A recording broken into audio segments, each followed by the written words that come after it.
Hello, magandang araw po muli sa inyo. Hello. Hello. Hello. Hello. Hello. Hello everyone. Hello. Hello everyone. Hello. Hello everyone. Hello everyone. Hello everyone. Hello, this is Light and Grace. Hello.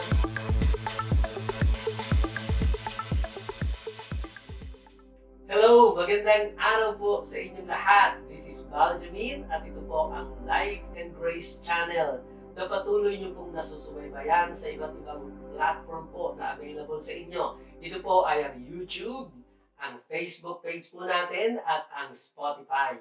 Saan niyo man po kami hanapin sa tatlong platform na ito, kami po ay matatagpuan ninyo at kayo po ay makatatanggap ng mga turo at mga pag-aaral patungkol sa ating Panginoon kung paano tayo lalago sa buhay at sa paglilingkod sa Kanya.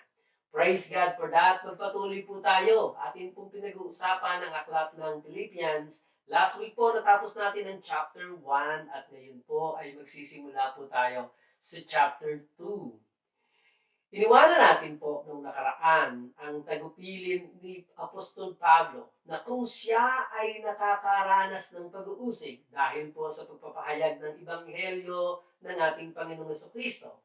Ang sinasabi niya po sa mga taga-Pilipos dito po ay sila naman din, ang mga taga-Pilipos, ay makakaranas din po ng pag-uusig. Dahil ang kaligtasan, ang sabi ni Pablo, ay tinanggap natin o ibinigay sa atin not only para maniwala sa Kanya, kundi but to suffer on His name also. Na tayo din po ay tatanggap ng mga pag-usig. Hindi lamang tayo para maniwala, tinanggap natin ang kaligtasan ito, dahil may kalakip na pag-uusig ang sinumang namumuhay para kay Kristo. Ito po ay kaparehas na katotohanan na sinabi niya po kay Timoteo na ang lahat ng ibig mamuhay bilang tagasunod ni Kristo Jesus ay daranas ng pag-uusig.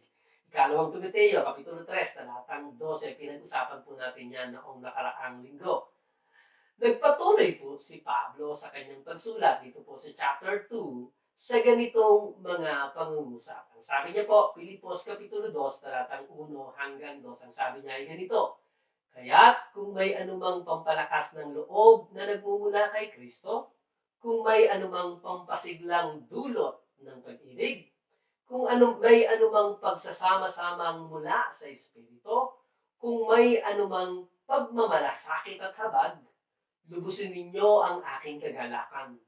Magkaisa kayo sa pag-iisip, mabuklod kayo ng iisang pag-ibig at magkaisa kayo sa diwa at layunin. Pag atin pong binasa sa ating pong pagbasa ng mga pangungusap na ito ni Pablo, parang may pagtatanong kung mayroon nga ba ng mga bagay na ito kay Kristo. Yun po bang encouragement, yung comfort and love, yung pong fellowship of the Spirit, yung tenderness and mercies. And of course, lahat ng po ito ay available in abundance sa ating Panginoong Jesus. At wala po itong kaduda-duda. Kaya po si Pablo ay hindi po nagtatanong dito o nagdududa. Ang sinasabi po ni Pablo ay dahil si Lord ang nagdadala sa atin nito, kaya't dapat lamang na magmahalan tayong mga mananampalataya sa Kanya, mga believers in Christ. Ang sinasabi po ni Pablo ito, dahil ang Panginoon naman ang may bigay sa atin ng mga bagay na ito nang higit kaysa kayang idulot ng mundo, mas lalo sana nating mapahalagahan ang buhay kay Kristo nang higit sa pamumuhay dito sa mundo. Yan po yung tema ni Pablo. Ginagamit ni Pablo bilang motivation ang mga bagay nito, lahat ng magagandang blessing na ito, upang sila ay makapagbigay pabalik sa Panginoon. Ini-encourage sila ni Pablo na ang ibigay nila sa Panginoon ay ang kanilang humble heart sa pakikitungo sa mga kapwa-believers na nagre-resulta sa pagkakaisa. Alam niyo po, ito ang isang kaligayahan ni Pablo. Ang makita niya na ang body of Christ is finding joy in unity, na nagkakaisa at naliligayahan tayo rito. Kaya po nung sinabi niyang magkaisa kayo ng pag-iisip, He was speaking of being of one accord and of one mind. Paano ito mangyayari? At nagpatuloy po si Pablo at ipinaliwanag niyang nangyayari itong pagkakaisang ito sa pagpapakumbaba. Alam niyo po ang sabi ng Proverbs chapter 13 verse 10, sabi po ng New Living Translation, pride leads to conflict. Na ang pagpapalalo ay nagdadala po sa pagkakaaway-away o di pagkakasundo. Ang sabi po ng King James Version ay ganito, only by pride cometh contention. Na kung meron pong hindi pagkakasundo, ito po ay dumarating only by pride. Maaari may ibang reason kayo pwedeng sabihin, but the Bible speaks that only by pride. So kung meron pong hindi pagkakasundo-sundo, definitely nandun po yung pride. And as long as pride is prevalent, there will be no true unity. Wala pong tunay na pagkakasundo. Wala pong tunay na pagkakaisa. Napakahalaga po ng pagkakaisa. Kaya po ituloy po natin ang sinasabi ni Pablo sa talatang 3 ng Pilipos, Kapitulo 2. Sabi niya, huwag ninyong gawin ang anuman dahil sa pansariling hangarin o dahil sa kayabangan. Sa halip, magpakumbaba kayo at ituring ang iba na mas mahalaga kaysa inyong sarili. At ang obvious po na pinag-uusapan dito ay humility. Ang humility po can be defined in many ways. And one of which is absence of pride. Yung pong walang pagmamalaki, walang pagtataas ng kanyang sarili. At kalimitan po, ang pride ay idinidescribe as arrogance. Pero isa lamang po itong arrogance na bahagi ng definition ng pride. Dahil alam niyo po ba na ang timidness, yung pagiging mahiyain, pagkamahiyain, is also pride? Dahil in simplest terms, pride is self-centeredness.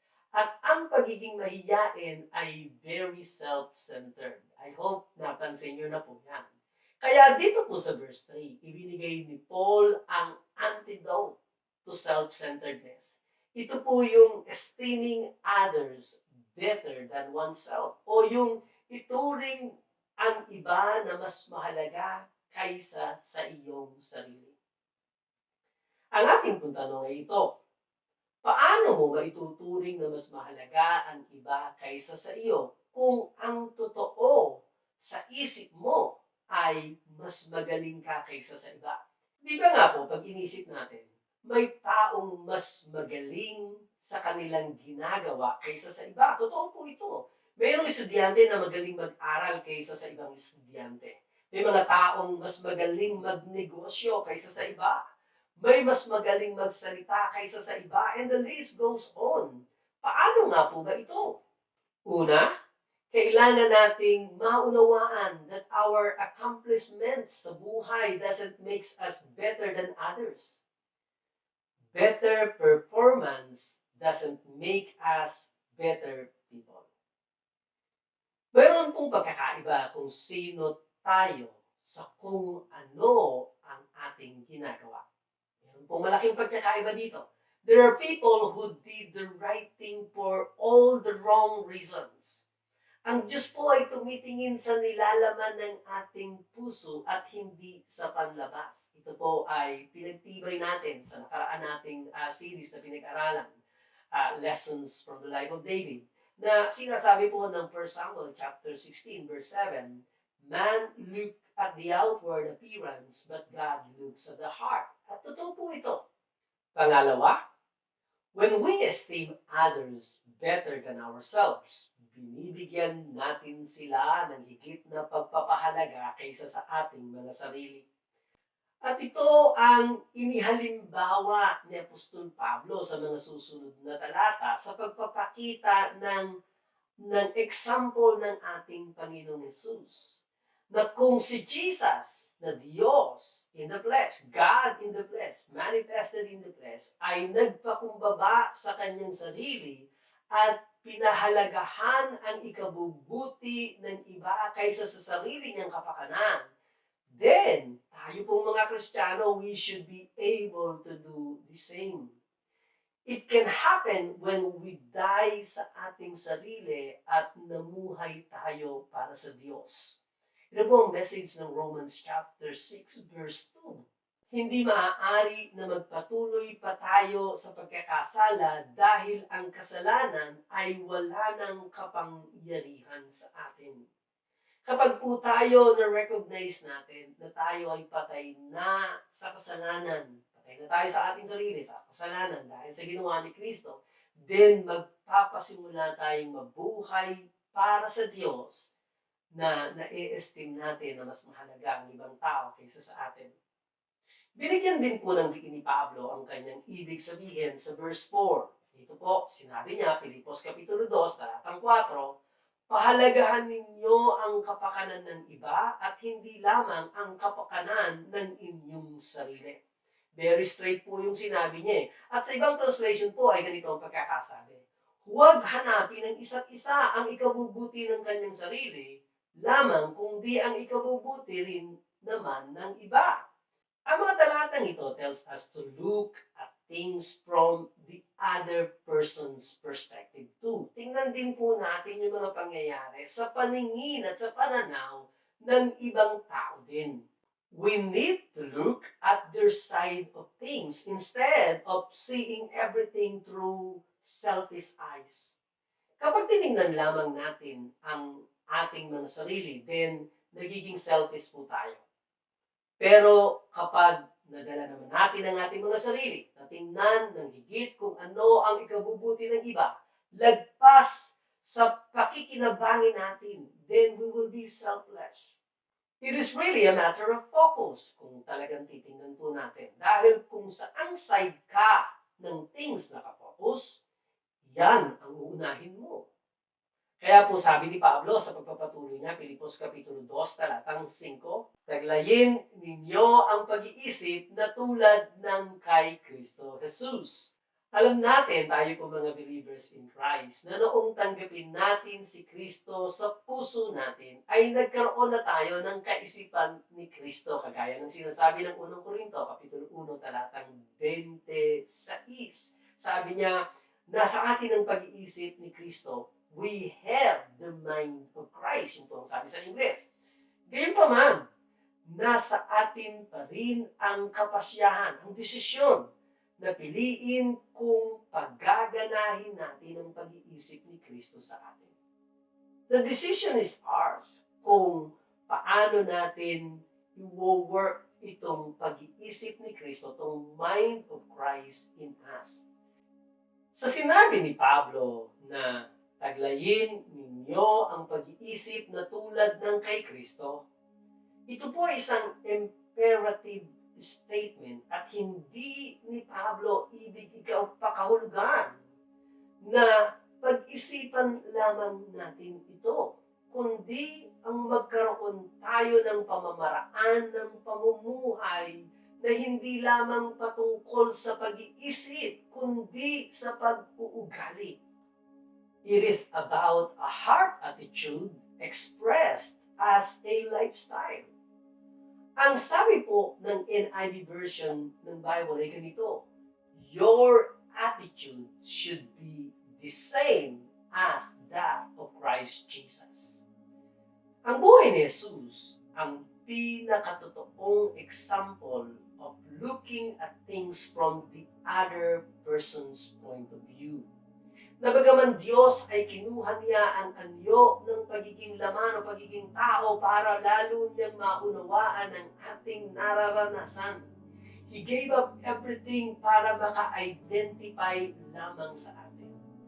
Napakagaling na example po ng ating Panginoon Jesus.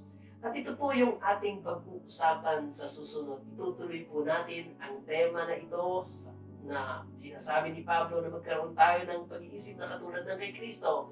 At ito po ay nangangahulugan ng lifestyle ng ating pamumuhay. Ito po yung magiging resulta. At ito po yung titingnan natin sa susunod na episode next week. We will try to have that insight into the mind of the Lord Jesus Christ Himself. At pag-aaralan natin mula dito sa verse 5 hanggang verse 8. Si Jesus na Diyos ay nagkatawang tao na pwede po siyang maging arrogant, and it is justifiable. Pero ipinakita niya towards us ay opposite.